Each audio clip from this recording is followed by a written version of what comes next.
Assalamualaikum warahmatullahi wabarakatuh. Salam sejahtera bagi kita semua. Om Swastiastu, Namo Buddhaya, salam kebajikan.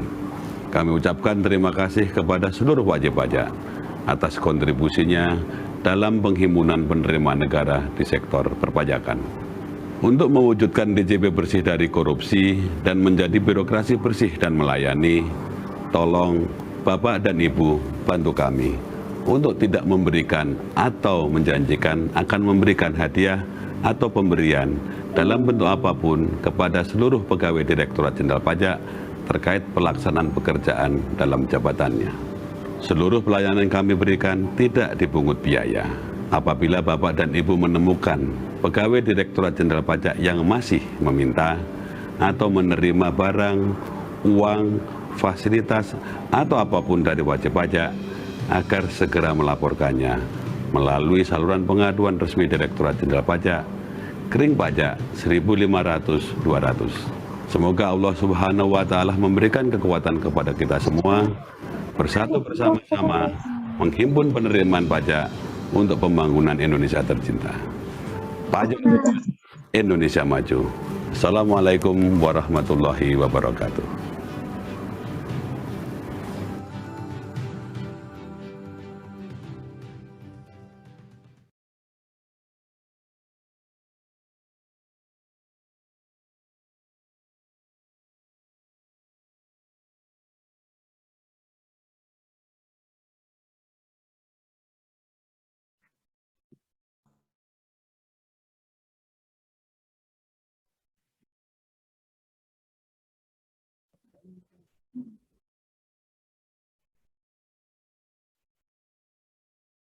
Baik, pergi ke sungai memancing ikan. Ada ikan lele, ikan arowana.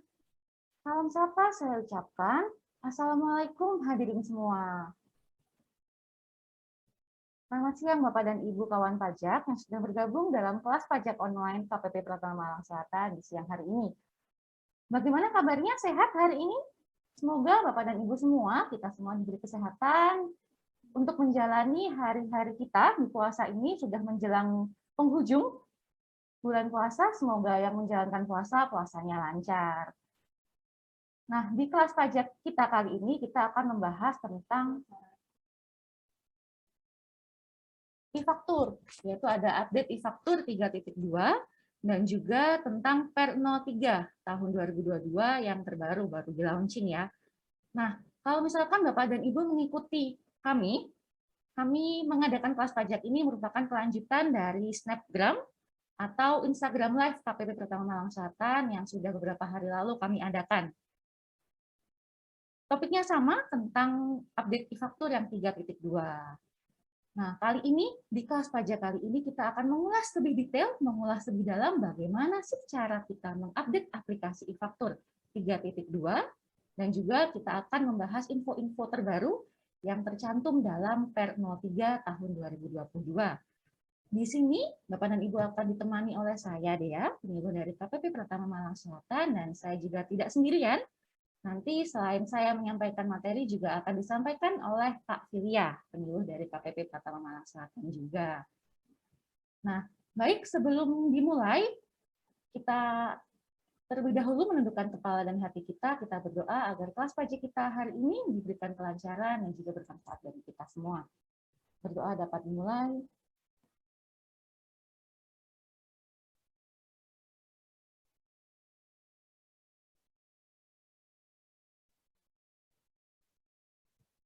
Berdoa dapat diakhiri.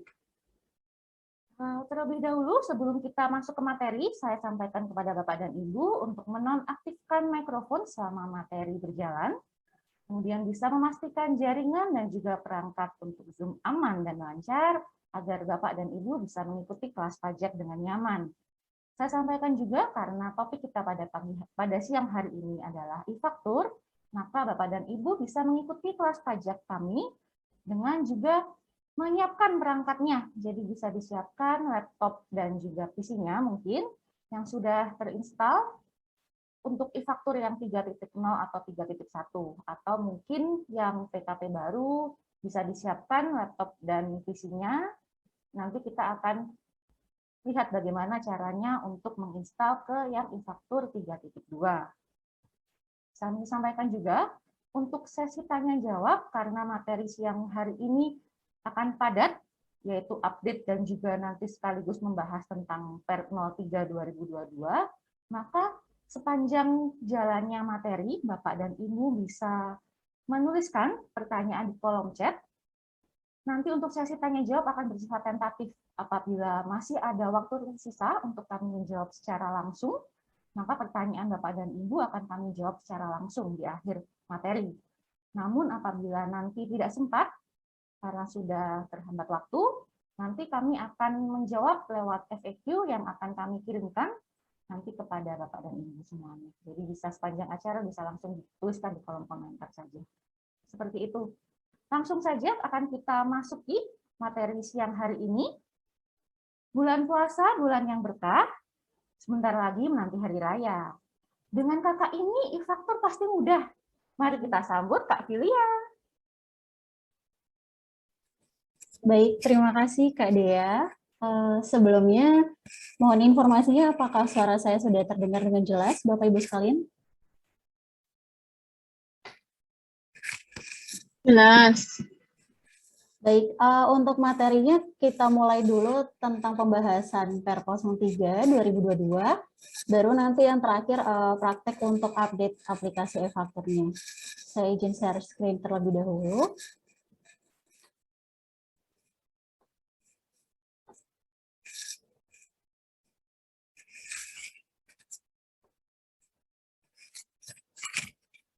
Ya, seperti yang kita semua sudah ketahui bahwa adanya Undang-Undang Nomor 7 Tahun 2021 tentang harmonisasi peraturan perpajakan, di situ juga mengubah terkait Undang-Undang PPN. Salah satunya adalah mengenai tarif PPN yang sebelumnya 10% menjadi 11% mulai 11 April 2022. Oleh karena itu diperlukan adanya update aplikasi di eFaktur 3.2 serta update peraturan juga diatur di Peraturan Direktur Jenderal Pajak nomor Per 03 tahun 2022 tentang faktur pajak itu sendiri. Latar belakang dan tujuan adanya Per 03 tahun 2022 diantaranya karena sebelumnya peraturan-peraturan tentang faktur pajak itu bersifat masih manual dan belum terotomasi sehingga sudah tidak relevan dengan kondisi existing di era digital saat ini. Kemudian sebelumnya ada 4 regulasi terpisah yang mengatur tentang faktur pajak, sekarang disimplifikasi menjadi satu Perdirjen yang bersifat komprehensif. Kemudian adanya permasalahan di lapangan yang saat ini terjadi, ini untuk mengurangi atau mengeliminasi sengketa-sengketa perpajakan yang seharusnya tidak perlu terjadi. Kemudian penyelarasan dengan peraturan di atasnya, yaitu Undang-Undang Cipta Kerja, kemudahan berusaha, dan juga tentunya harmonisasi peraturan perpajakan ini. Dan terakhir untuk memberikan kepastian hukum dan kemudahan. Di sini ada peta regulasi faktur pajak sebelum adanya Per 03 tahun 2022, di mana untuk kolom yang warna ungu, itu semuanya sebelumnya ada 4 peraturan yang mengatur mengenai faktur pajak yang sekarang disimplifikasi menjadi satu di Per 03 tahun 2022 ini. Pokok-pokok perubahan mengenai Per 03 tahun 2022 diantaranya ada 12 hal gitu.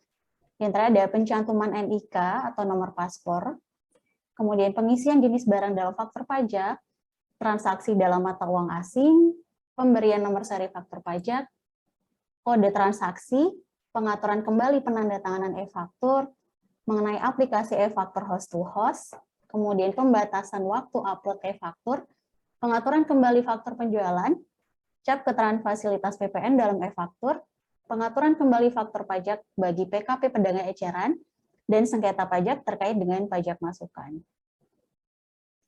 Nah, tadi ada 4 aturan yang sebelumnya sudah ada, itu yang belum terotomasi, sebelumnya masih bersifat manual.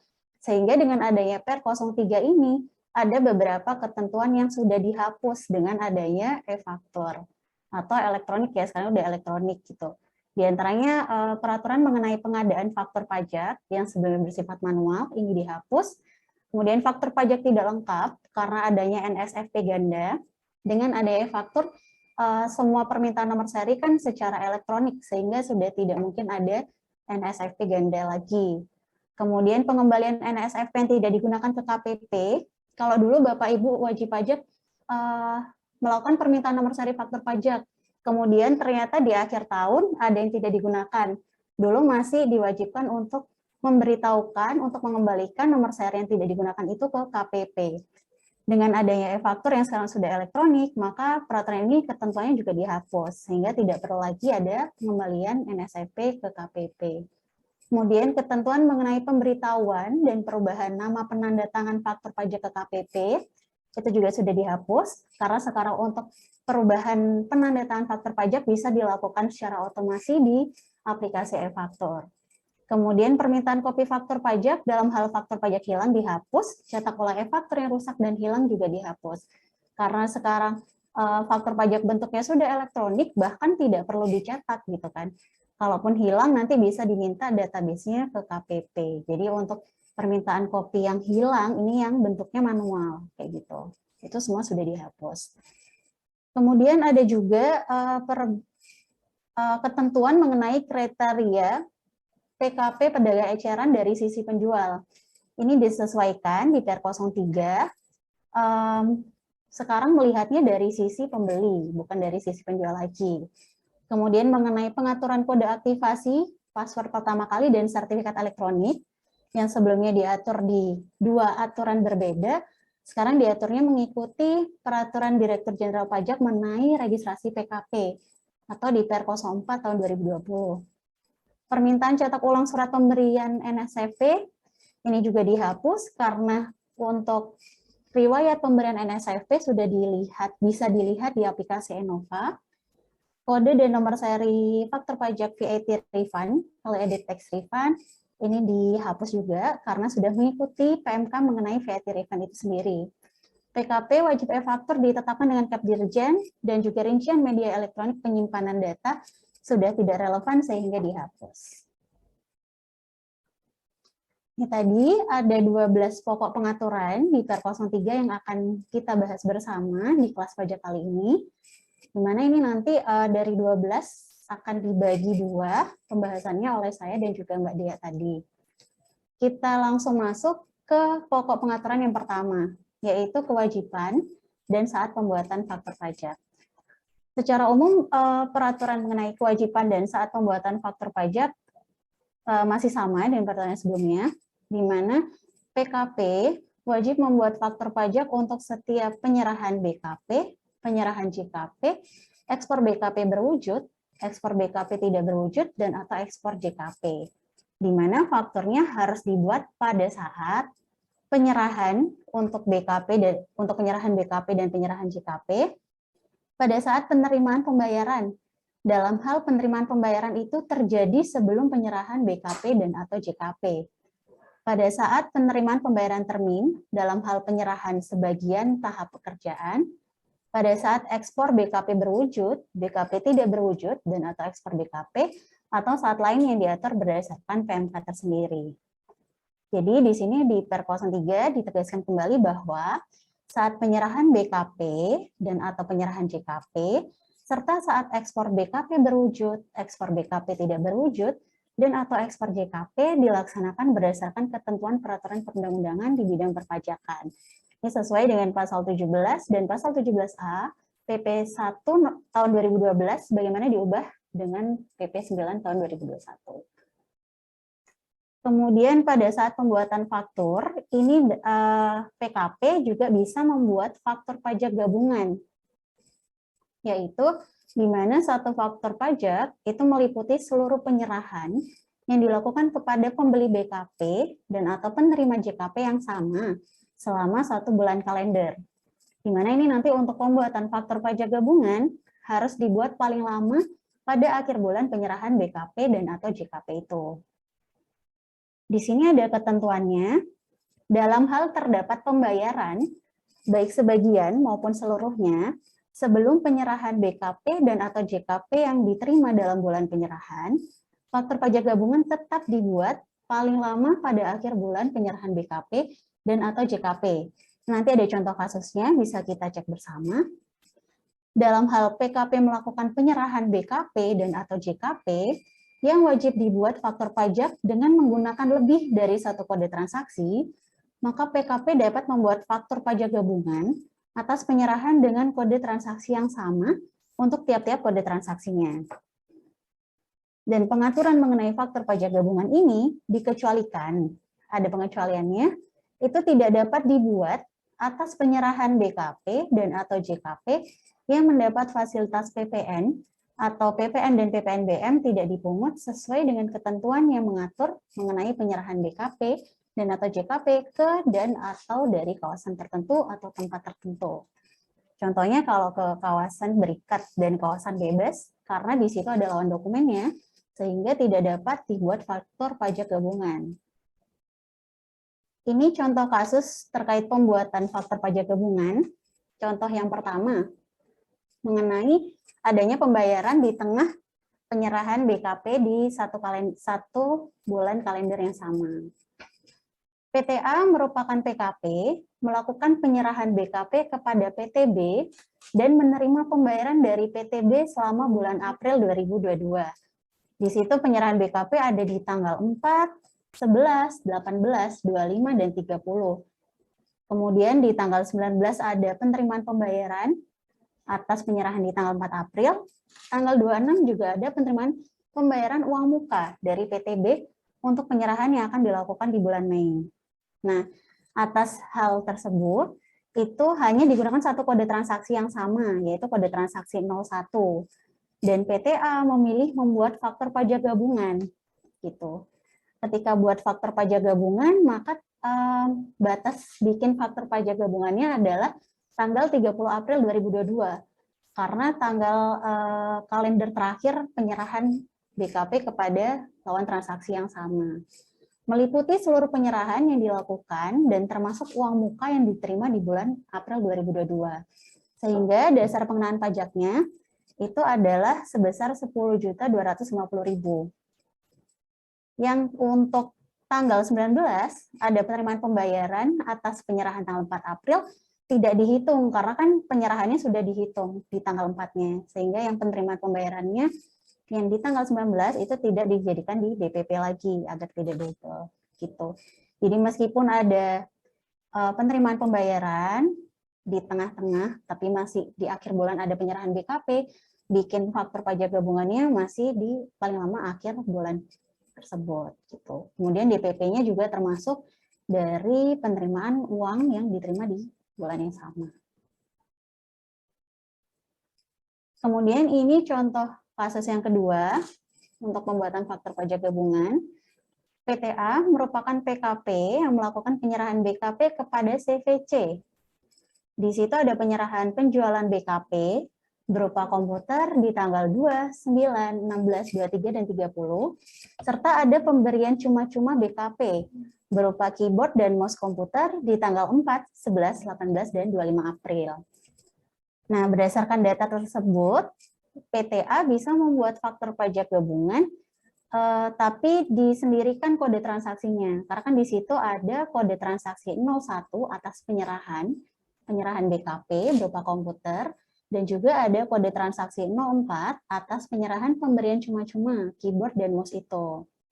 Jadi untuk satu faktur pajak gabungan dengan kode transaksi 01 bisa dibuat paling lama tanggal 30 April 2022. Kemudian satu faktur pajak gabungan tanggal 25 April 2022 atau paling lama tanggal 30 April dengan kode transaksi 04 terkait penyerahan BKP yang pemberian cuma-cumanya tadi. Oke, itu tadi mengenai pokok pengaturan yang pertama saat pembuatan faktur pajak. Kita lanjut ke pokok pembahasan yang kedua, yaitu keterangan dalam faktur pajak. Keterangan tentang penyerahan BKP dan atau JKP yang harus dicantumkan dalam faktur pajak, diantaranya adalah nama, alamat, dan NPWP yang menyerahkan BKP atau JKP, atau dalam hal ini PKP penjual. Kemudian, identitas pembeli BKP atau penerima JKP yang meliputi nama, alamat, dan NPWP bagi wajib pajak dalam negeri badan dan instansi pemerintah, kemudian nama, alamat, dan NPWP atau NIK bagi subjek pajak dalam negeri orang pribadi sesuai ketentuan peraturan perundang-undangan, nama, alamat, dan nomor paspor bagi subjek pajak luar negeri orang pribadi, atau nama dan alamat bagi subjek pajak luar negeri badan atau bukan merupakan subjek pajak sebagaimana dimaksud dalam pasal 3 Undang-Undang PPH. Di sini untuk subjek pajak dalam negeri orang pribadi diberi pilihan bisa mencantumkan NPWP atau NIK. Jadi dalam hal faktur pajak itu dibuat NPWP-nya misalnya 00, tapi NIK pembelinya dicantumkan dengan benar, itu boleh. Karena pilihannya bisa NPWP atau NIK.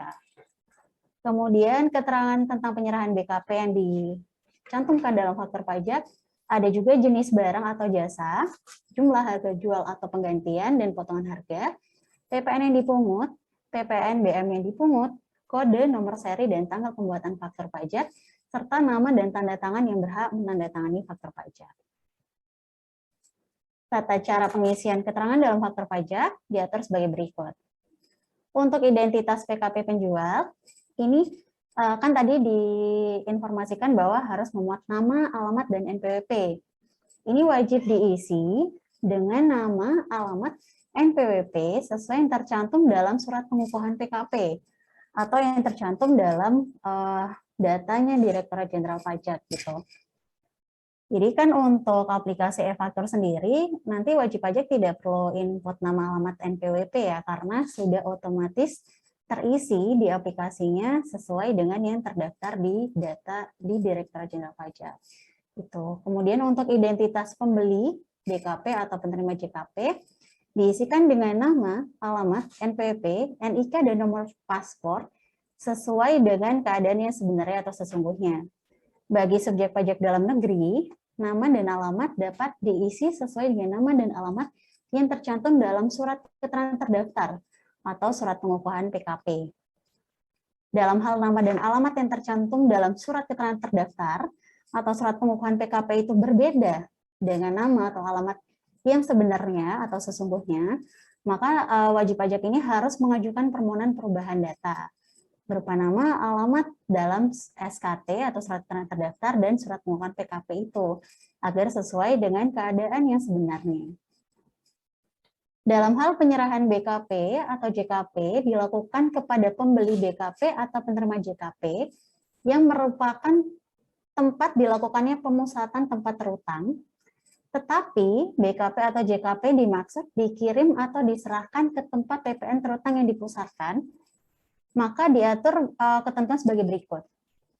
Nama dan NPWP diisi dengan nama dan NPWP PKP tempat dilakukannya pemusatan PPN terutang. Sedangkan untuk alamatnya diisi dengan alamat tempat PPN terutang yang dipusatkan yang menerima BKP atau JKP.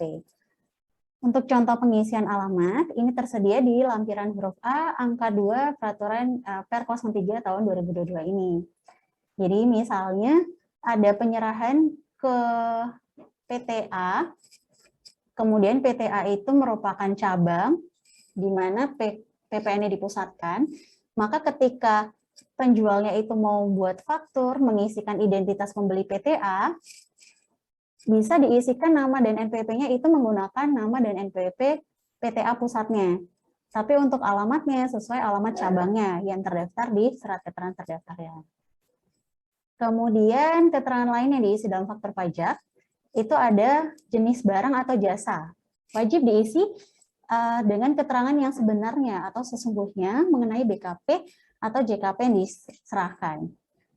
Ada ketentuan untuk penyerahan BKP ke kawasan perdagangan bebas atau pelabuhan bebas, ini ditambahkan dengan informasi HS Code, atau ini ada kode kepabeanan tersendiri.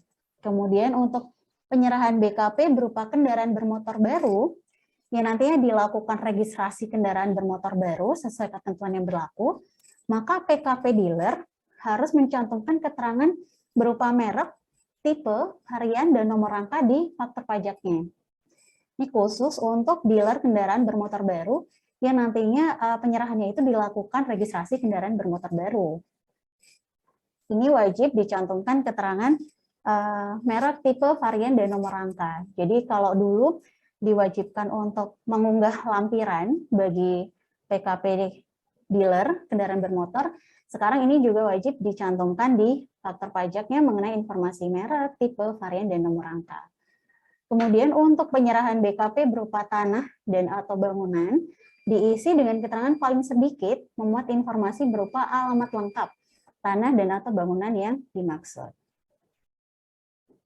Next, keterangan lain dalam faktur pajak ada dasar pengenaan pajak atau DPP.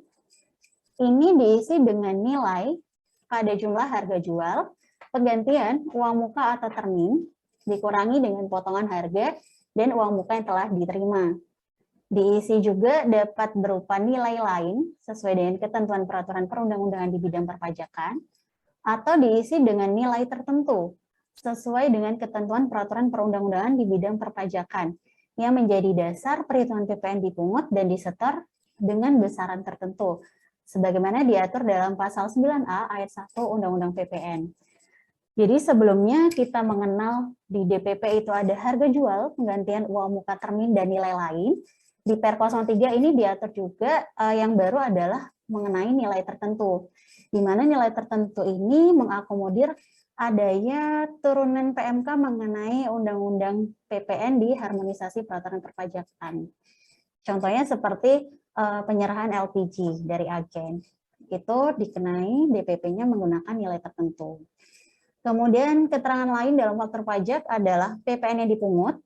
Ini diisikan dengan tarif PPN pasal 7 ayat 1 Undang-Undang PPN dikalikan dengan dasar pengenaan pajak atau besaran tertentu PPN yang dipungut berdasarkan 9A ayat 1 Undang-Undang PPN.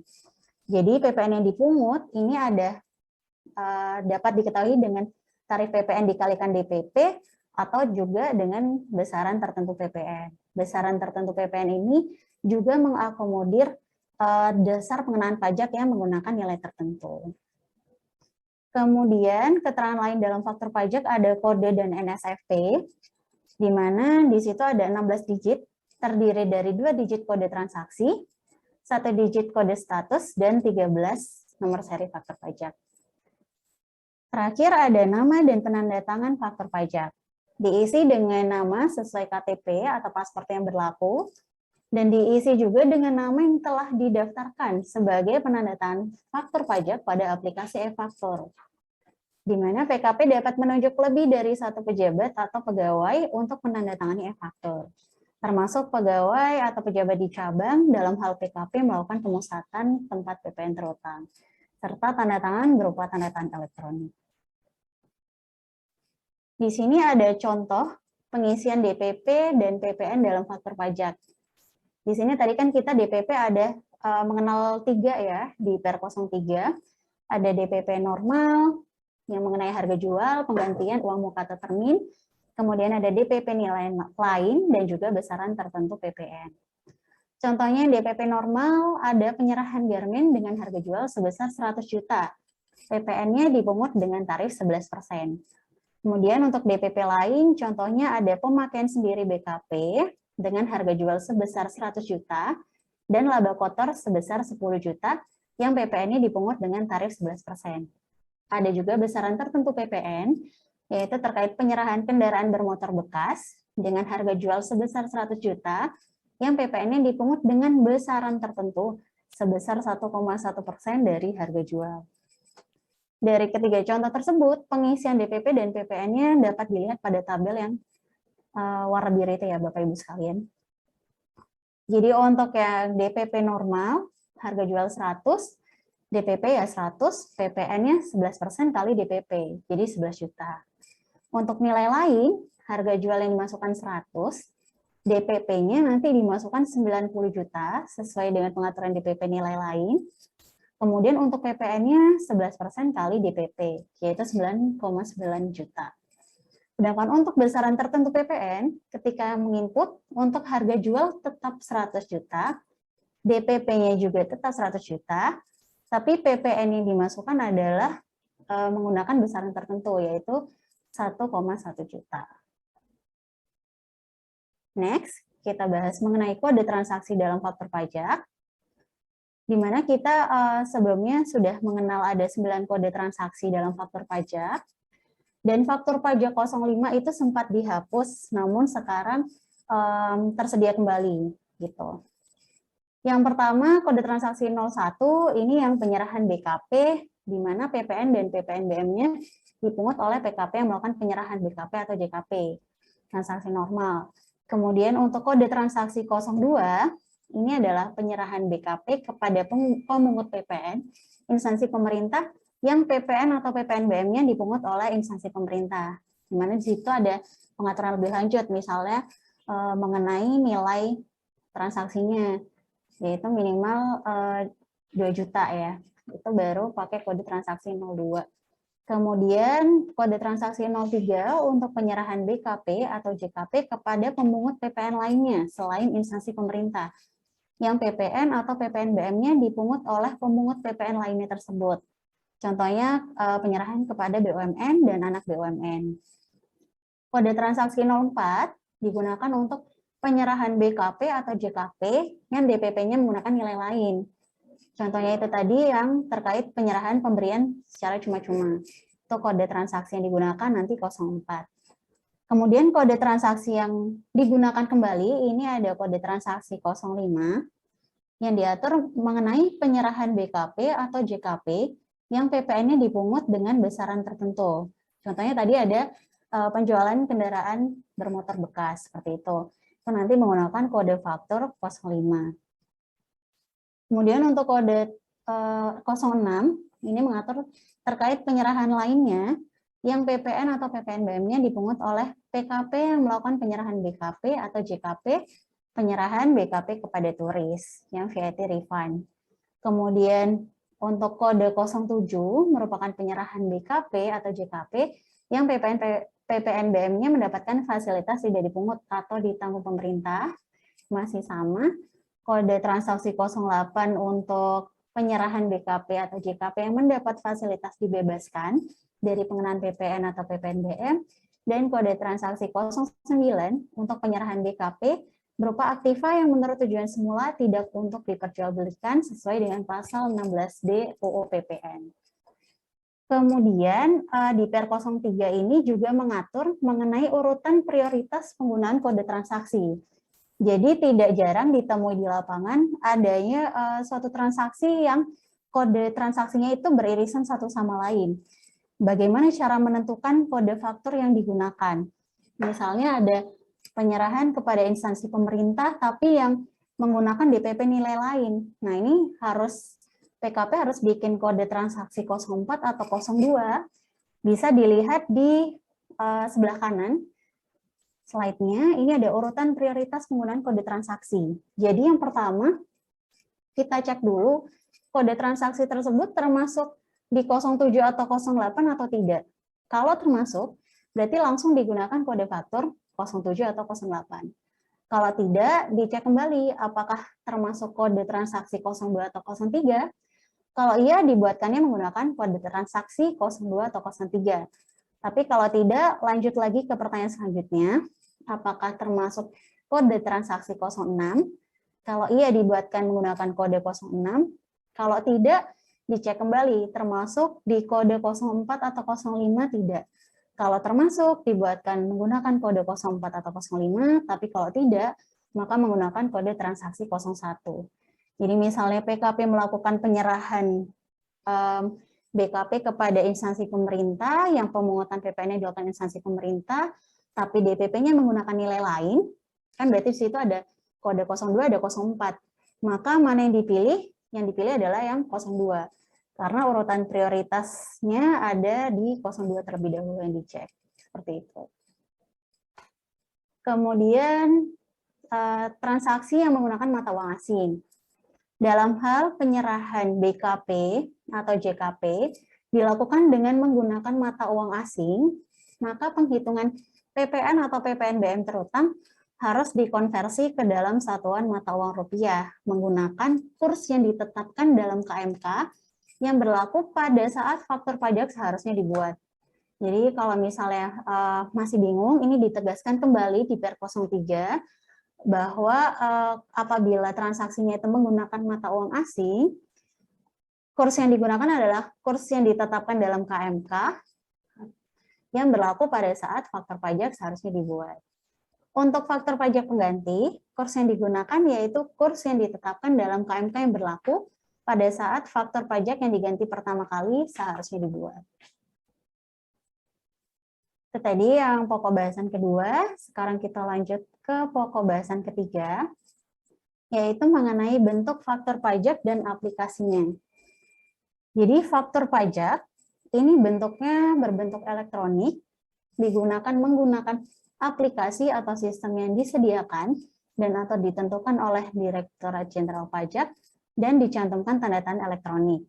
Di mana bentuk elektronik ini ya disebutnya e-faktur, aplikasi atas sistemnya yaitu aplikasi e-faktur, di mana ada aplikasi e-faktur client desktop, aplikasi e-faktur web based, dan aplikasi e-faktur host to host. Untuk aplikasi e-faktur host to host yang langsung nyambung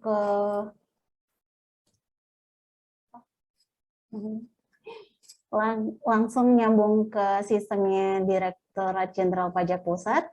Ini berdasarkan Per 03 dikhususkan untuk sekarang aplikasi e-faktur host to host-nya hanya bisa dilaksanakan oleh penyelenggara jasa aplikasi perpajakan atau PJAP.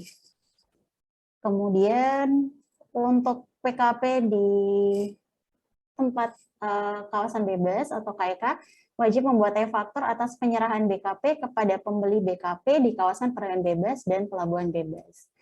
Pengecualian, di sini ada faktur pajak atas penyerahan BKP atau JKP kepada pembeli BKP atau penerima JKP dengan karakteristik konsumen akhir. Ini dapat dibuatkan dengan menggunakan faktur pajak PKP pedagang eceran.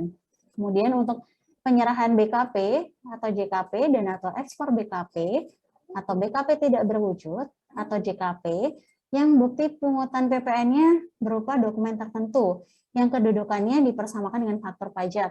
Maka ini tidak perlu dibuat di aplikasi e-faktur. Dan juga faktur pajak atas penyerahan BKP kepada orang pribadi pemegang paspor luar negeri atau yang diatur di Value Added Tax Refund, VAT refund.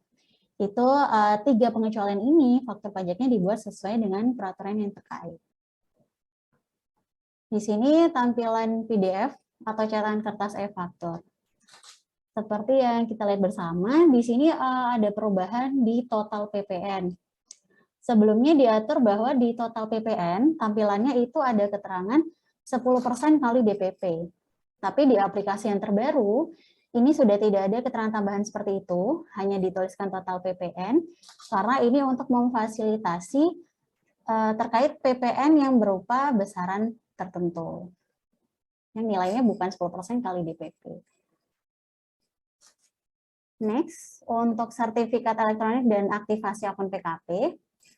Ini untuk sertifikat elektronik dan aktivasi akun PKP sekarang diaturnya dilaksanakan berdasarkan Peraturan Direktur Jenderal Pajak Nomor 04 Tahun 2020. Syarat-syaratnya ditentukan di Per 04 Tahun 2020. Next. Pengaturan mengenai nomor seri faktur pajak, di mana untuk permintaan NSFP atau nomor seri faktur pajak, ini PKP dapat mengajukan permintaannya secara elektronik atau secara langsung. Kalau elektronik bisa di website e-faktur.pajak.go.id, atau kalau secara langsung berarti mengajukan permohonan ke KPP menyampaikan surat permintaan NSFP. Syarat pemberian NSFP yang pasti memiliki kode aktivasi dan password PKP, memiliki akun PKP yang telah diaktifasi, dan telah melaporkan SPT masa PPN untuk 3 masa pajak terakhir yang telah jatuh tempo. Terkadang ada wajib pajak yang bertanya, kenapa kok nggak bisa minta nomor seri faktur pajak di online di e-faktur.pajak.go.id? Ternyata salah satu penyebabnya karena belum lapor SPT masa PPN untuk 3 masa pajak terakhir. Jadi silakan dilaporkan terlebih dahulu. Kemudian diatur juga mengenai penggunaan NSFP.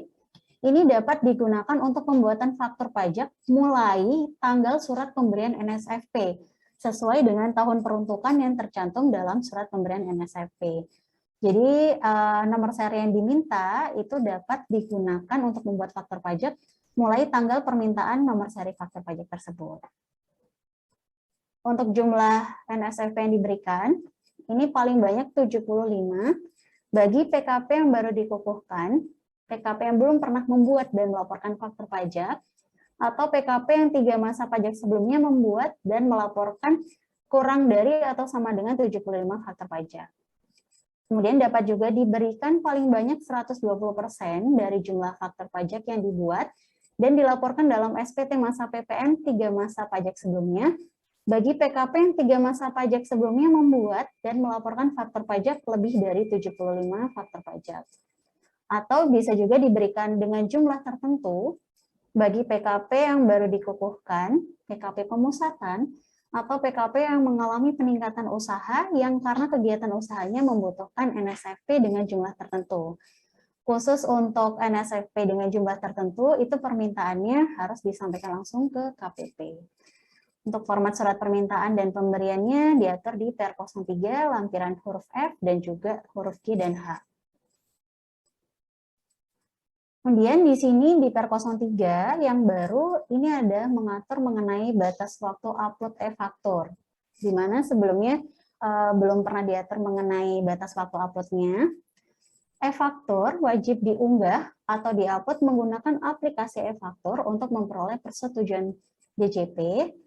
Uploadnya paling lambat tanggal 15 bulan berikutnya setelah tanggal e-faktur. E-faktur yang tidak memperoleh persetujuan DJP bukan merupakan faktur pajak.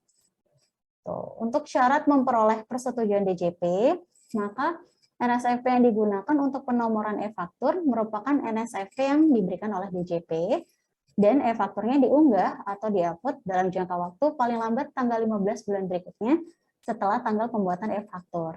Nah, nanti di sini kita bisa lihat contoh kasusnya bersama. Sebagai catatan, untuk e-faktur yang dibuat dengan mencantumkan tanggal sebelum 1 April 2022 masih dapat diunggah atau diupload paling lama tanggal 15 Mei 2022. Gitu. Jadi khusus untuk e-faktur yang dibuat sebelum 1 April ini masih dapat diunggah paling lama 15 Mei 2022, bukan 15 April.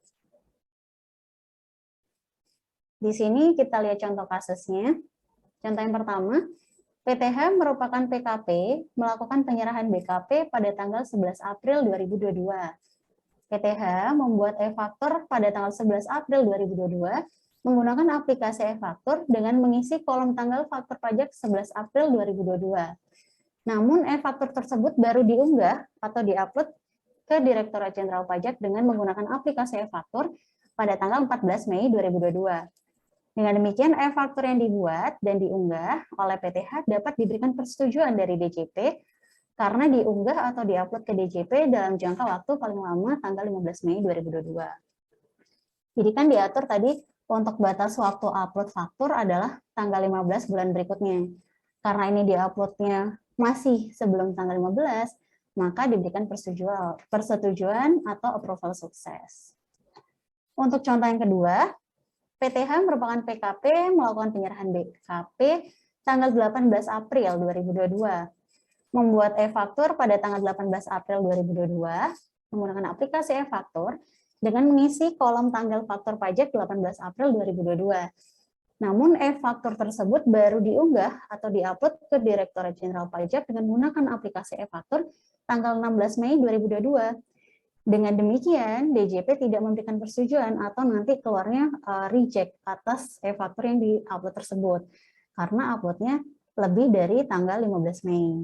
Dan di mana e-faktur yang reject bukan merupakan faktur pajak. Jadi kan sebelumnya tidak diatur mengenai batas upload faktur pajaknya. Sekarang diatur di Per 03 mulai berlaku sejak 1 April 2022. Sehingga ini mohon menjadi perhatian bagi Bapak Ibu sekalian, untuk upload faktur idealnya silakan setelah dibuat langsung diupload saja. Tidak perlu harus menunggu lagi.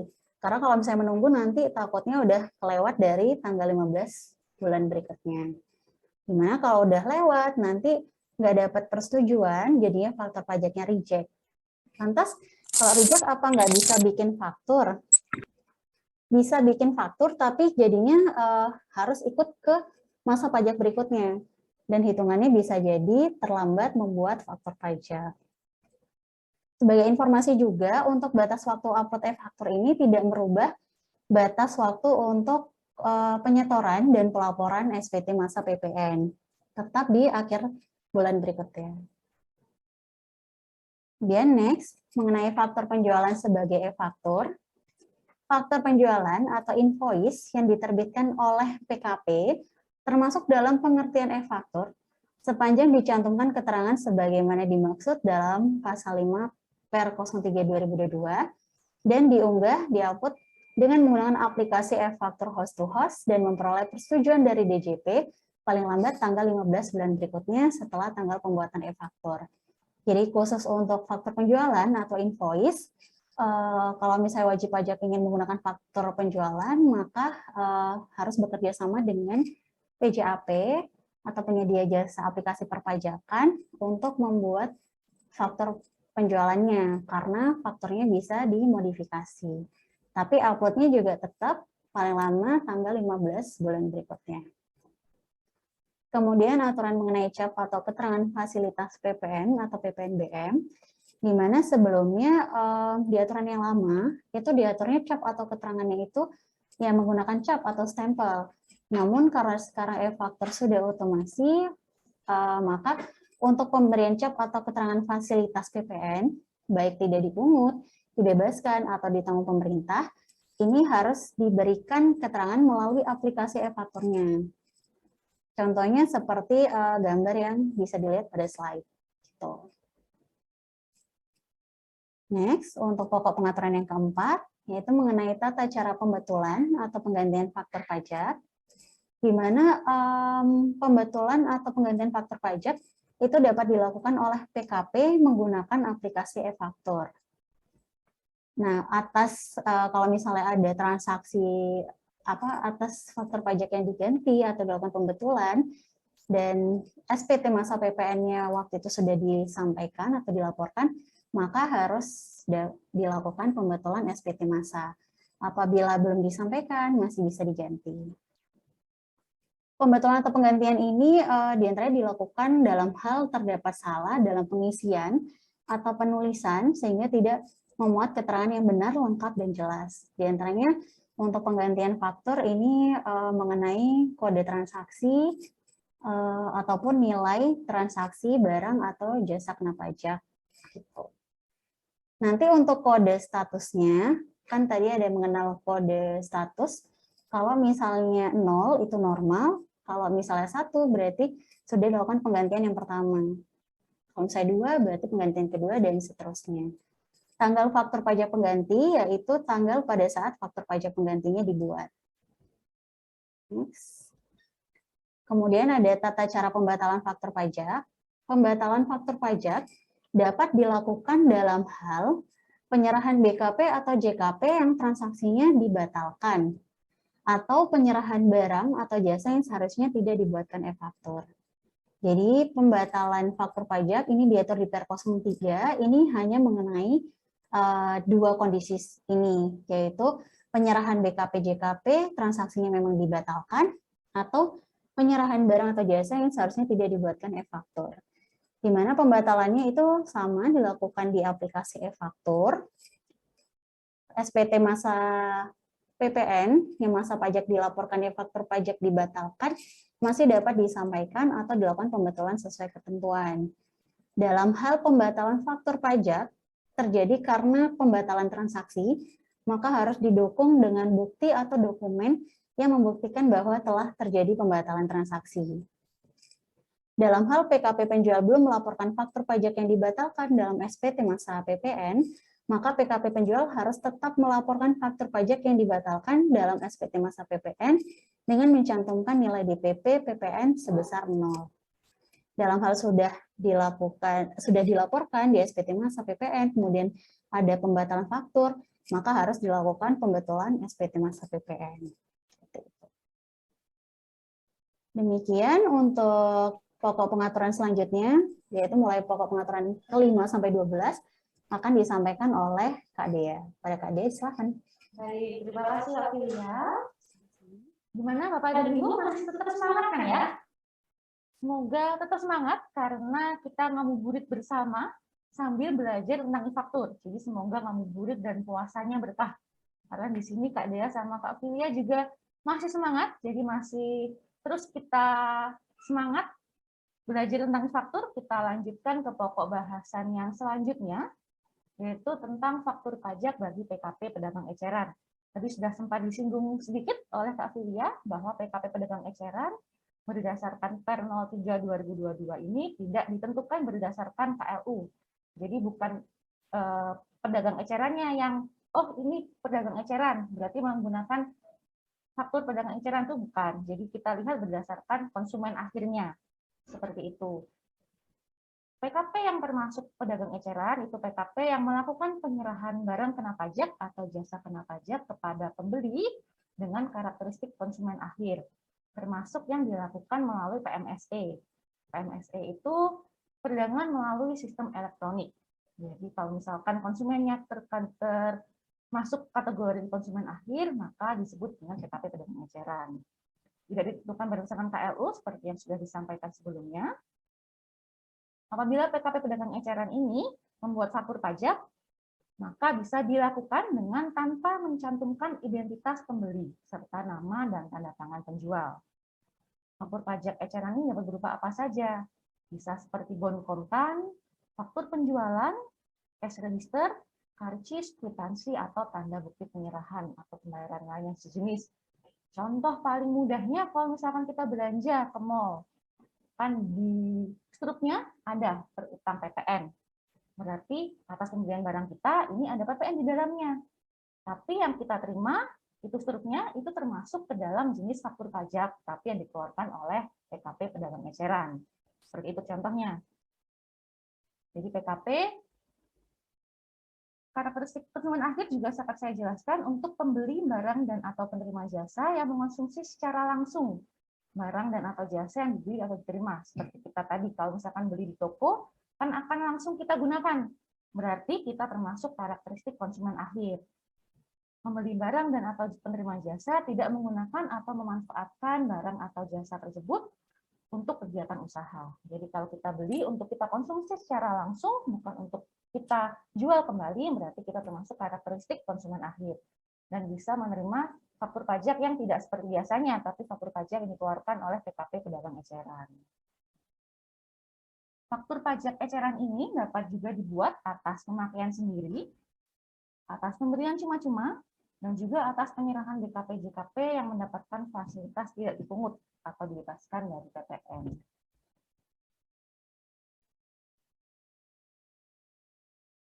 Nah, tapi ada juga penyerahan yang ke konsumen akhir, tetapi tidak termasuk ke PKP pedagang eceran. Itu yang bagaimana, Kak Dea?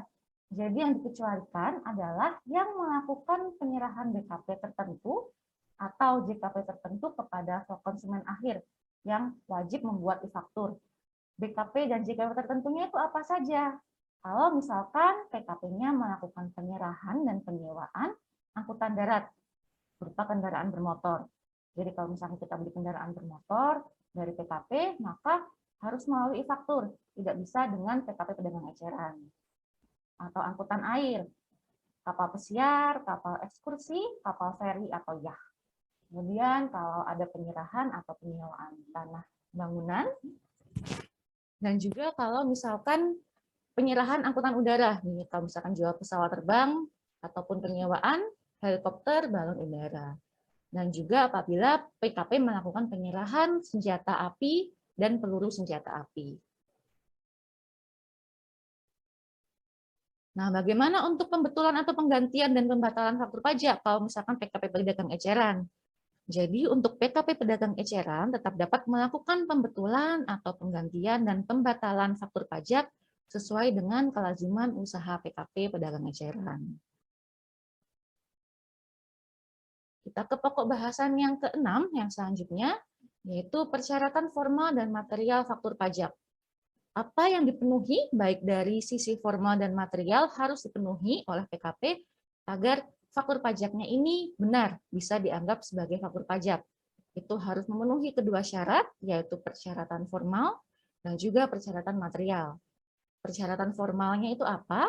Apabila faktur pajak diisi dengan benar, lengkap, dan jelas. Kemudian untuk persyaratan material, apabila faktur pajak memenuhi berisi keterangan yang sebenarnya atau sesungguhnya mengenai penyerahan BKP dan atau JKP, ekspor BKP berwujud, ekspor BKP tidak berwujud, ekspor JKP, impor BKP, atau pemanfaatan BKP tidak berwujud dan atau pemanfaatan JKP dari luar daerah pabean di dalam daerah pabean. Ya. Nah, jadi tadi kalau misalkan lengkap dan benar itu berarti memenuhi persyaratan formal dan material. Lengkap, benar, dan jelas, dan juga materialnya jelas. Nah, ada juga yang faktur pajak disebut tidak lengkap, faktur pajak yang terlambat dibuat, dan faktur pajak yang dianggap tidak dibuat. Itu kriterianya seperti apa saja? Nah, yang pertama, apa yang disebut faktur pajak yang tidak lengkap? Faktur pajak yang disebut tidak lengkap adalah faktur pajak yang tidak memenuhi persyaratan formal. Padahal persyaratan formalnya tadi kan harus diisi dengan benar, lengkap, dan jelas. Jadi apabila e-faktur tidak mencantumkan keterangan sesuai dengan pasal 5 per 03/2022 atau faktur pajak PKP pedagang eceran tidak mencantumkan keterangan sesuai dengan pasal 26 ayat 2 per 03/2022 atau juga mencantumkan keterangan yang tidak sebenarnya atau sesungguhnya, dan juga berisi keterangan yang tidak sesuai dengan ketentuan pengisian keterangan sesuai dengan per 03, itu berarti dianggap tidak lengkap.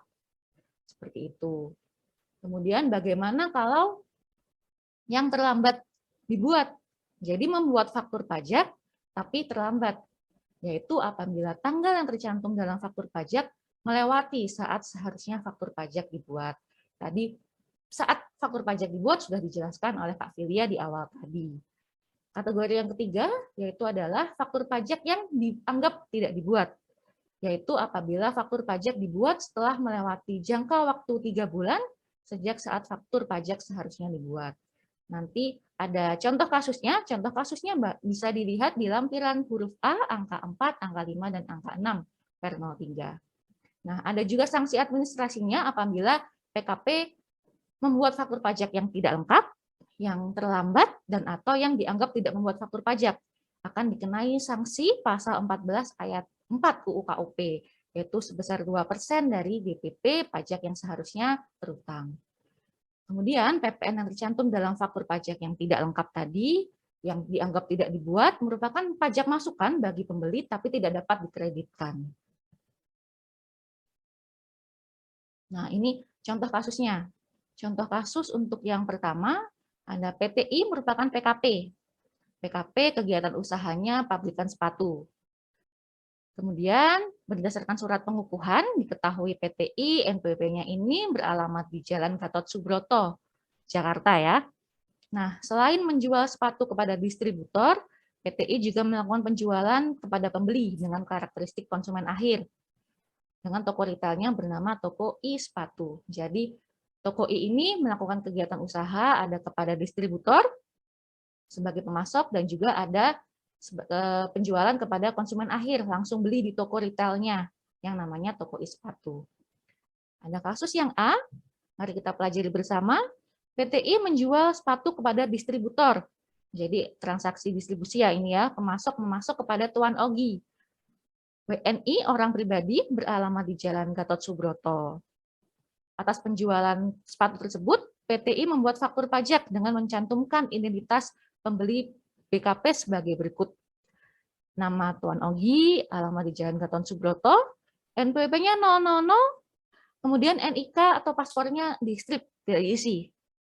Nah, untuk kasus yang seperti ini, berarti PTI membuat faktur pajak yang diisi secara tidak lengkap.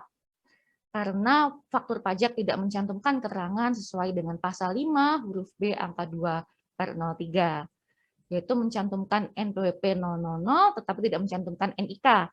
Padahal tadi sudah dijelaskan ya, untuk persyaratannya wajib paling sedikit memuat apa di dalam faktur sudah dijelaskan oleh Kak Filia, bahwa harus ada NPWP-nya. Kalau misalkan NPWP-nya diisi 000 tidak apa-apa, tetapi harus mencantumkan NIK. Nah, di sini PTI tulisnya Tuan Ogi NPWP 00 tanpa NIK. Berarti artinya faktur pajaknya tidak lengkap. Kemudian kasus yang kedua, PTI menjual sepatu kepada distributor CVJ, jadi kepada distributor lagi ya ini. Atas penjualan sepatu, PTI membuat faktur pajak dengan mencantumkan kode transaksi 04 pada isian kode dan NSFP. Dengan demikian, PTI membuat faktur pajak yang diisi secara tidak lengkap, karena faktur pajaknya berisi keterangan yang tidak sesuai dengan tata cara sesuai dengan lampiran huruf B, angka 2, huruf A, angka 1 per 03. Yaitu tadi kode transaksinya 04. Padahal seharusnya ini kan transaksi yang biasa, seharusnya menggunakan kode transaksi 01. Seperti itu. Jadi kalau misalkan kode transaksinya salah, dianggap mencantumkan keterangan tidak sesuai. Artinya berarti juga fakturnya tidak lengkap. Contoh kasus yang ketiga, PTI menjual sepatu kepada konsumen akhir, jadi dijual di toko retailnya kepada Nyonya Flo melalui toko e-sepatu. Atas penjualan sepatu tersebut, PTI membuat faktur pajak bagi PKP pedagang eceran berupa faktur penjualan dengan mencantumkan identitas penjual BKP sebagai berikut. Nama PTI, NPWP-nya, kemudian ada alamatnya, strip. Nah, dengan demikian PTI membuat faktur pajak yang diisi secara tidak lengkap juga, karena tidak mencantumkan keterangan sebagaimana diatur dalam pasal 26 ayat 2, yaitu tidak mencantumkan alamat PTI. Itu tadi contohnya bagaimana kalau faktur pajak itu tidak lengkap. Seperti itu tadi. Kita lanjut. Bagaimana faktur pajak yang dianggap terlambat dibuat. Ini contohnya yaitu PTK merupakan PKP melakukan penyerahan BKP kepada CVL. Nah, yang harus kita garis bawahi, faktur pajaknya seharusnya dibuat tanggal 12 April 2022. 12 April 2022. Nah, kemudian PTK ini membuat faktur pajak kan? Faktur pajaknya diisi 13 April 2022. Nah, harusnya pada 12 April PTK membuat faktur pajaknya 13 April tanggalnya. Maka atas faktur pajak yang dibuat oleh PTK ini dianggap terlambat dibuat. Jadi, PTK dikenai sanksi administrasi sesuai dengan pasal 14 ayat 4 UU KUP. Dan bagi CVL, PPN dalam faktur pajak tadi itu merupakan faktur pajak masukan yang dapat dikreditkan sepanjang memenuhi ketentuan mengkreditkan pajak masukan sesuai dengan ketentuan peraturan perundang-undangan di bidang perpajakan. Nah, kemudian contoh yang kedua, berdasarkan contoh 1, PTH melakukan penyerahan BKP pada tanggal 11 April 2022. Membuat e-faktur dengan mengisi kolom tanggal 11 April 2022. Dan mengunggah atau mengupload ke DJP dengan menggunakan aplikasi e-faktur pada tanggal 14 Mei 2022. Jadi di 14 Mei 2022 itu e-faktur diberikan persetujuan dari DJP. Nah, berarti atas faktur pajak yang dibuat oleh PTH tersebut bukan merupakan faktur pajak yang terlambat dibuat, karena meskipun diunggah diupload ke DJP dan memperoleh persetujuan dari DJP pada tanggal 14 Mei 2022, tetapi tanggal pembuatan faktur pajak tercantum dalam faktur pajak tersebut sama dengan tanggal saat faktur pajak seharusnya dibuat, yaitu 11 April 2022. Jadi seharusnya dibuat 11 April 2022, dibuat tepat waktu 11 April 2022, dan seperti Kak Frida jelaskan, kesempatan untuk mengupload adalah paling lambat tanggal 15 bulan berikutnya. Jadi apabila diupload dan disetujui oleh DJP tanggal 14 Mei 2022, itu tidak terlambat dibuat. Nah, untuk kasus yang ketiga, faktur pajak yang seperti apa yang dianggap tidak dibuat? Contohnya, apabila CVM yang merupakan PKP melakukan penyerahan BKP kepada PTN yang faktur pajaknya seharusnya dibuat pada tanggal 20 April 2022. 20 April ya. Tetapi CVM ini membuat tanggal pembuatan fakturnya tercantum dalam faktur pajak 20 Juli 2022. Nah, dalam kasus yang seperti ini, faktur pajak yang dibuat oleh CVM adalah faktur pajak yang dianggap tidak dibuat. karena dibuat setelah melewati jangka waktu 3 bulan sejak saat faktur pajak seharusnya dibuat, melewati tanggal 19 Juli 2022. Jadi klausulnya yang kita lihat adalah 3 bulannya sejak. Jadi apabila seharusnya dibuat 20 April 2022, maka paling lambat itu seharusnya 19 Juli 2022. Karena dibuat 20 Juli, maka faktur pajaknya dianggap tidak dibuat. Atas faktur pajak ini, CVM dikenai sanksi administrasi sesuai pasal 4 ayat 4 UU KUP. Dan dalam hal pembelinya, dari sisi PTN, faktur pajaknya ini, faktur pajak keluarannya ini, dari PTN merupakan faktur pajak masukan yang tidak dapat dikreditkan.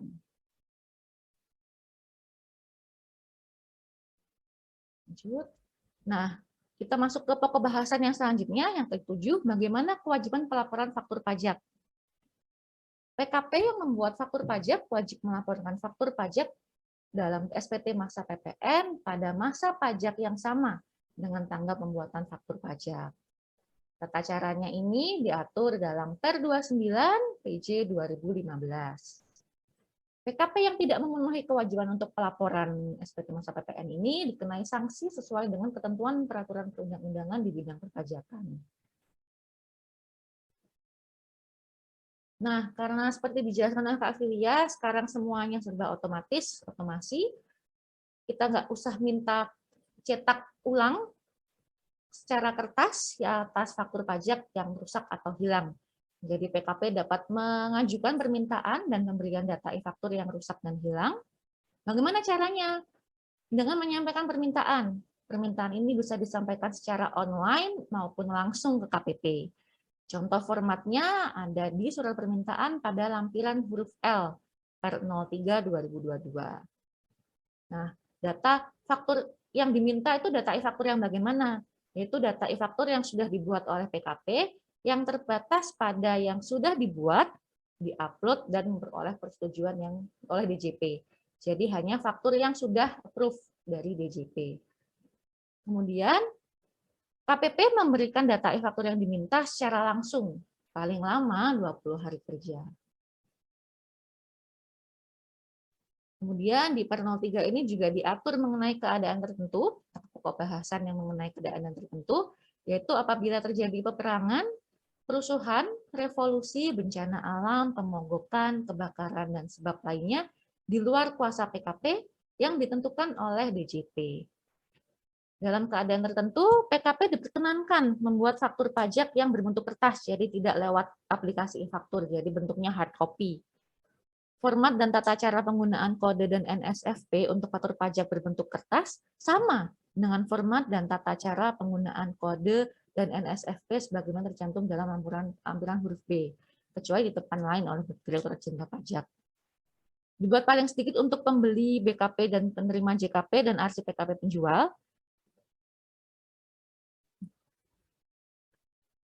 Dalam hal dilakukan pembetulan atau penggantian, juga diganti dalam bentuk kertas.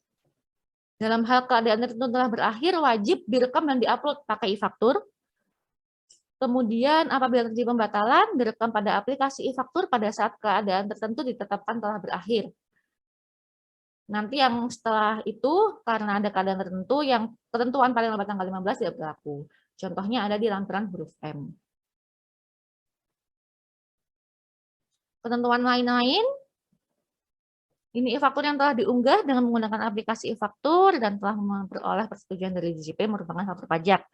Pengkreditan pajak masukan adalah yang tercantum dalam e-faktur yang kedudukannya dipersamakan dengan faktur pajak merupakan pajak masukan yang dapat dikreditkan oleh PKP pembeli sepanjang bukan merupakan PPN atas pengeluaran sebagaimana diatur dalam pasal 9 ayat 8 UU PPN dan tercantum dalam faktur pajak yang memenuhi persyaratan formal dan material. Pengujian pajak masukan tidak tergantung pada pelaporan e-faktur atau dokumen tertentu yang kedudukannya dipersamakan dengan e-faktur dalam SPT PPN PKP penjual. Untuk mengetahui, dilakukan menggunakan aplikasi atau data informasi dalam SIDJP, Sistem Informasi DJP. Kemudian tidak perlu konfirmasi PKPM ke KPP tempat PKP penjual dikukuhkan. Ketentuan peralihannya untuk pajak masukan yang dapat dikreditkan dibuat berdasarkan Per 24 tahun 2012.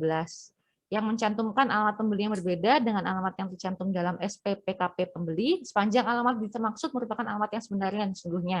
Itu nggak apa-apa. Dibuat sebelum implementasi e-faktur menggunakan NSFP selain diberikan oleh DJP. Dibuat sebelum implementasi NSFP ganda, dibuat sebelum implementasi tanggal pembuatan mendahului tanggal surat pembelian NSFP, dan atau ditandatangani oleh PKP orang pribadi atau pejabat pegawai yang berhak menandatangani faktur pajak atau e-faktur, tetapi tidak diberitahukan atau terlambat diberitahukan ke KPP. Kemudian ada satu lagi yang tentang aplikasi e-faktur host to host pengguna.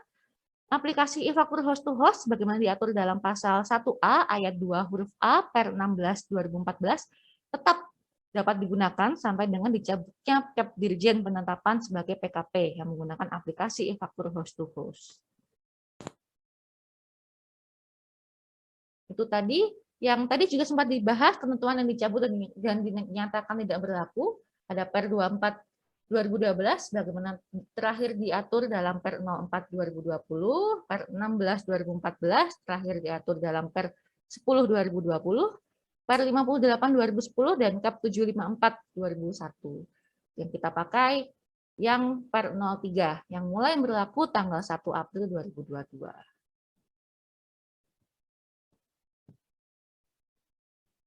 Itu tadi materi tentang yang Per 03, memang lumayan banyak dan berat ya. Kita langsung saja ke Kak Filia lagi untuk tata cara update e-faktur ke versi yang terbaru yaitu 3.2. Silahkan Kak Filia.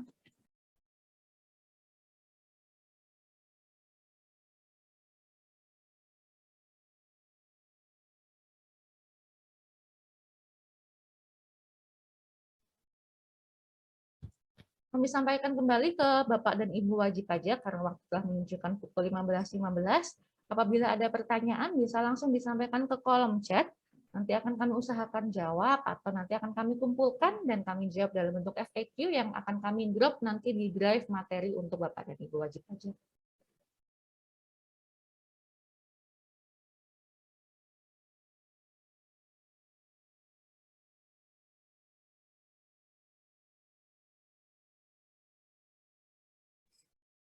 Ya, baik Bapak Ibu sekalian, barusan sudah kami share mengenai link untuk mengunduh materi terkait Per 03 2022 dan juga di link tersebut ada install aplikasi e-faktur 3.2 yang terbaru.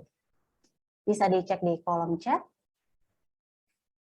Kita langsung lanjut ke praktek untuk update aplikasi e-faktur dari 3.0 atau 3.1 ke aplikasi e-faktur 3.2.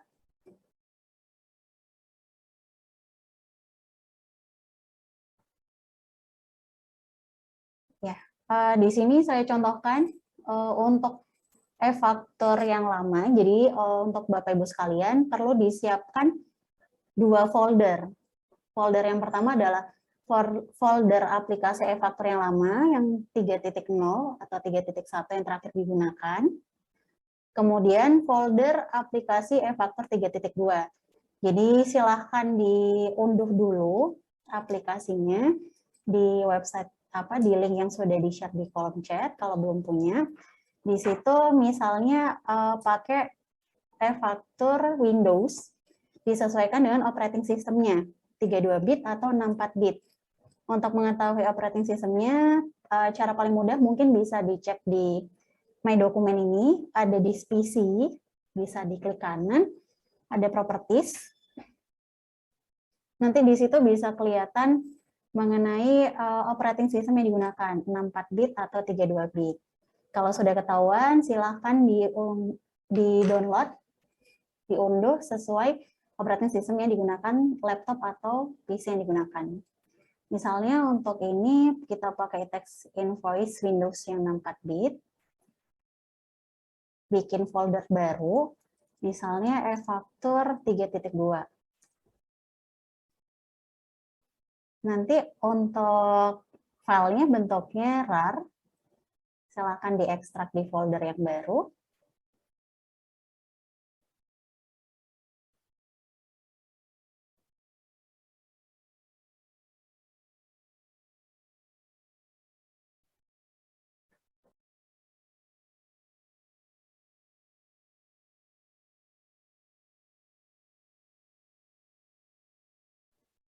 Kalau sudah di folder baru ini, silakan dicek ada aplikasi e-tax invoice. Aplikasi e-tax invoice ini silakan dibuka, yang di folder baru, dijalankan.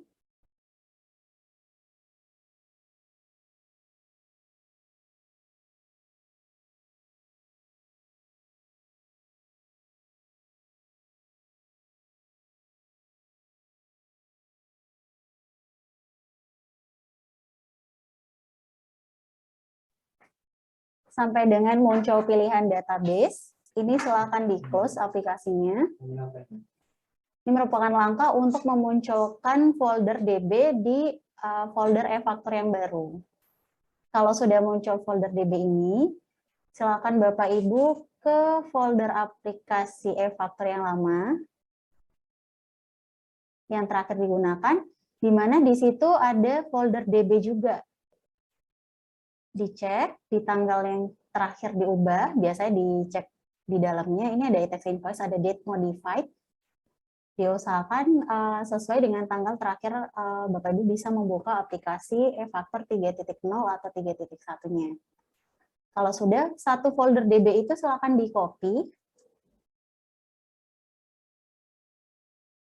kemudian pergi ke folder e-faktur yang baru, 3.2 ini, silakan dipaste, ditimpa ke folder DB yang sudah ada.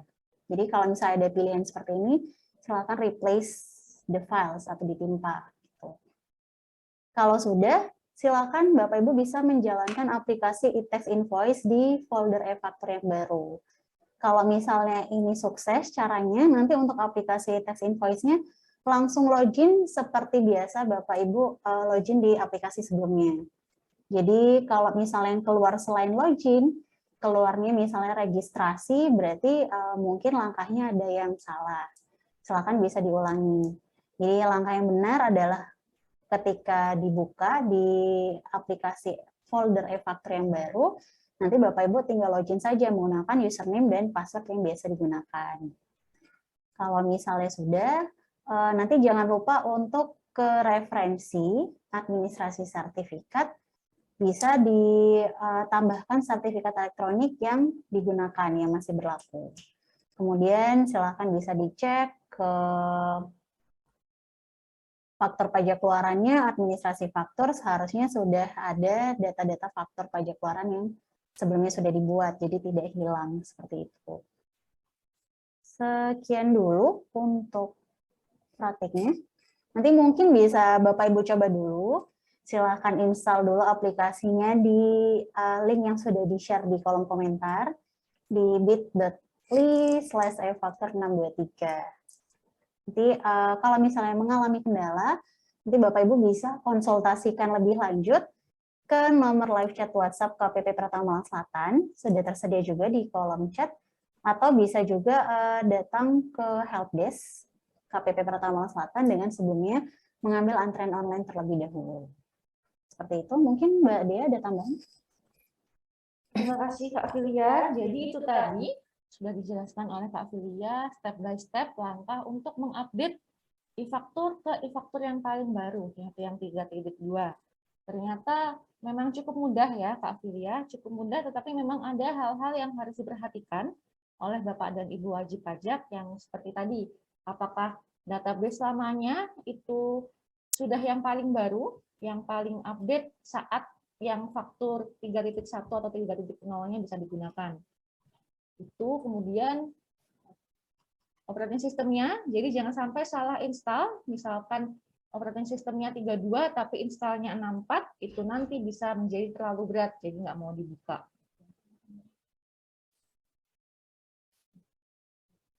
Ada lagi yang akan ditambahkan oleh Kak Filia? Bapak Ibu sebagai tambahan juga, apabila nanti aplikasi e-tax invoice di folder e-faktur yang baru tidak bisa dibuka, tidak muncul notif apapun, silakan nanti Bapak Ibu pergi ke ini, aplikasi ini, memconfig. Oh iya.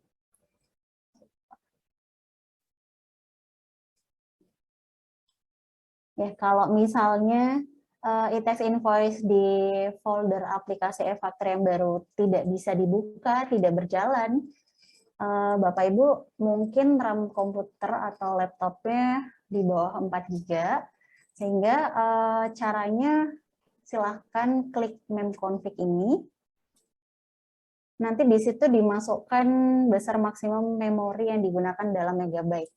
Misalnya memasukkan angka 500, terus ketik Y. Kalau sudah, nanti seharusnya aplikasi text invoice-nya bisa digunakan. Itu saja tambahnya, Mbak Dea. Terima kasih Kak Filia untuk tambahan informasinya. Itu tadi mungkin langkah-langkah yang bisa kami jelaskan dan juga tentang beberapa hal yang kendala yang biasa yang terjadi. Kenapa kok nggak bisa update dari yang 3.0 ke 3.1 ke 3.2. Baik, Bapak dan Ibu, itu tadi sekian materi dari kami. Sudah disampaikan materi yang per 03/2022 dan juga tata cara update faktur ke 3.2. Sampai dengan saat ini kita belum dapat pertanyaan, Kak Filia. Berarti mungkin dapat disimpulkan kalau Bapak dan Ibu sudah cukup mengerti ya. Begitu, Bapak dan Ibu ada yang ingin ditanyakan mungkin sebelum kita tutup di pukul 15.30. Bisa menggunakan fitur chat atau raise hand mungkin.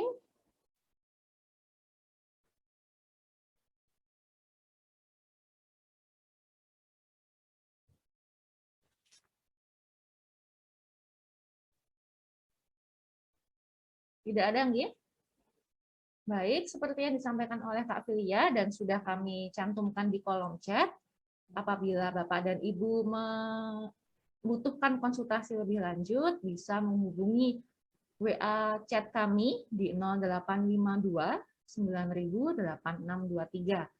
Aktif di jam kerja pukul 8 sampai dengan pukul 15 untuk di bulan puasa, hari Senin sampai dengan hari Jumat. Jangan lupa untuk yang hari kerja di bulan puasa masih sampai dengan hari Kamis, nih, Bapak dan Ibu. Jadi kalau misalkan membutuhkan konsultasi lebih lanjut, bisa sampai dengan hari Kamis. Setelah itu kita libur sama-sama ya.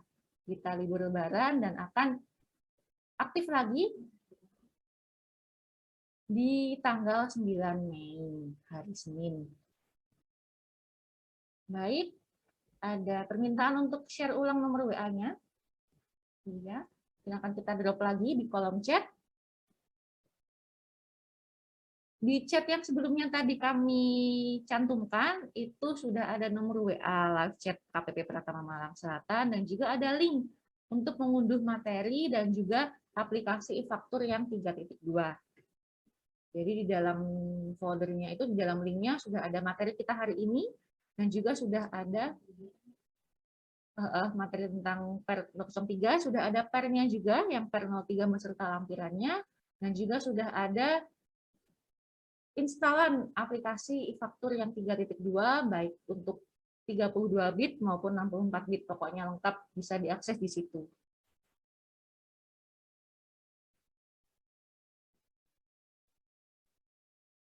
Ada satu pertanyaan ternyata, Pak Filia. Mohon info, jika pembayaran barang diterima lebih dahulu sebelum BKP diserahkan, apa faktur pajak dibuat sesuai pembayaran diterima atau dibuat setelah BKP diserahkan? Dari KM. Mau langsung dijawab, Kak Filia? Baik, akan coba kita jawab ya untuk KKM. Akan Kak Filia tampilkan.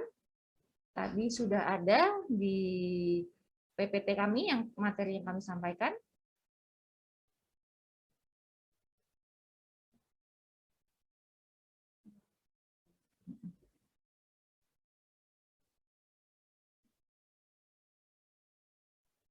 Ya, baik, seperti yang sudah dijelaskan, untuk faktor pajak dalam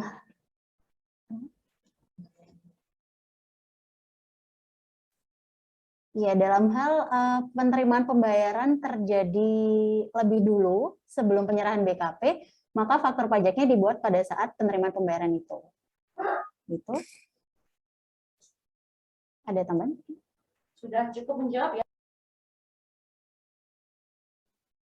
Dalam hal penerimaan pembayaran terjadi sebelum penyerahan, maka faktur pajaknya dibuat saat penerimaan pembayaran.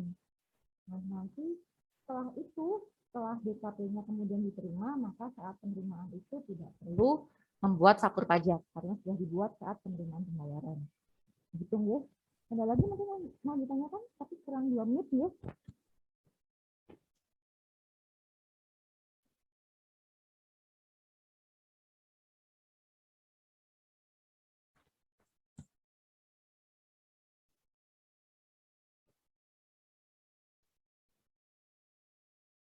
Ada satu lagi, Kak Filia, ternyata pertanyaan ini dikirimnya ke direct message yang host ternyata dari CV Global. Untuk JKP yang sistem pembayarannya diangsur bagaimana? Apakah pembuatan faktur pajaknya dilakukan ketika pembayaran lunas atau ketika pembayaran pekerjaan selesai?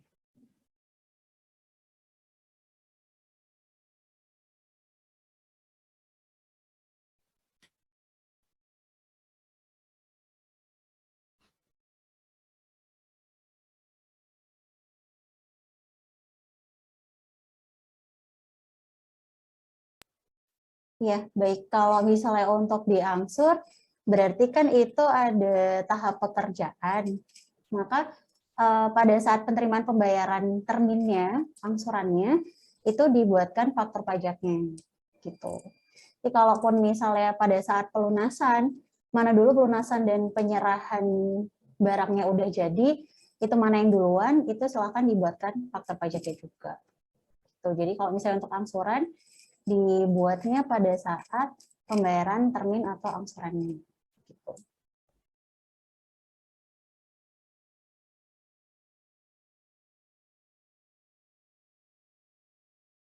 Begitu untuk pertanyaan dari CV Global. Tadi sudah dijawab oleh Kak Filia. Baik, karena sudah menunjukkan pukul 15.30, maka berakhir pula sesi kelas pajak kita pada siang hari ini. Terima kasih atas partisipasi dan atensi yang luar biasa dari Bapak dan Ibu wajib pajak sekalian. Semoga kelas pajak yang kita ikuti hari ini membawa manfaat bagi kita semua. Apabila ada pertanyaan, sudah kami sampaikan, tadi bisa ditanyakan ke WA chat kami di 0852 9000 8623. Jalan-jalan ke Pulau Jawa, borong oleh-oleh berupa-rupa. Terima kasih Bapak dan Ibu semua. Jumpa lagi di kelas pajak berikutnya. Terima kasih. Wassalamualaikum warahmatullahi wabarakatuh. Saya izin untuk end meeting dalam 3, 2, 1.